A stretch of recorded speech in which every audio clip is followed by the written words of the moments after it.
2020, the Hispanic population of the US had grown to 19%, with 62.1 million Hispanic individuals living in the United States.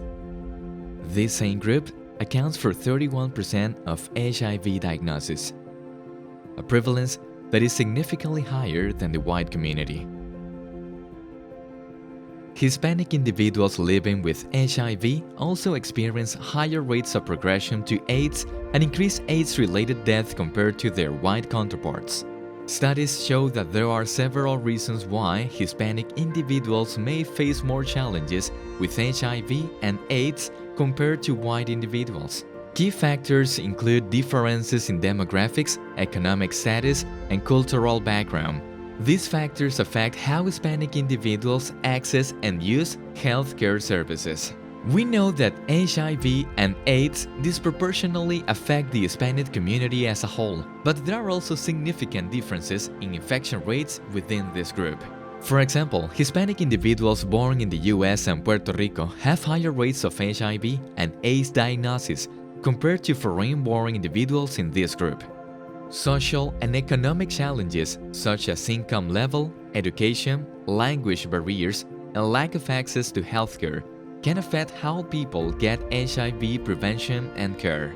For example, 22% of Hispanic individuals in the US report difficulty paying for medical bills, and 20% delay seeking care because of the associated cost. These barriers also exist for Hispanic individuals who have already been diagnosed with HIV. 23% delay care after diagnosis compared to 15% of white individuals living with HIV.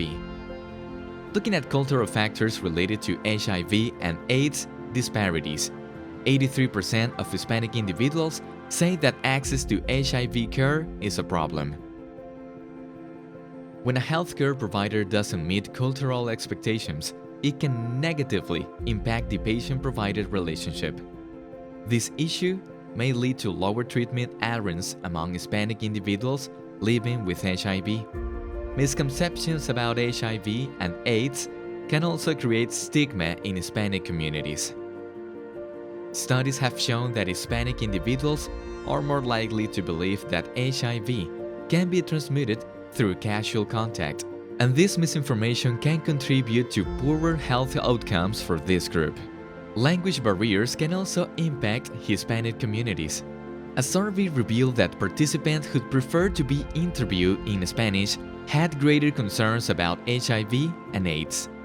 They were also more likely to have misunderstandings about the risky behaviors associated with HIV and express a stronger need for information regarding HIV and AIDS. All of these challenges must be addressed by healthcare providers and policymakers to ensure that Hispanic individuals are receiving the support needed to tackle the disproportionate levels of HIV and AIDS in their communities.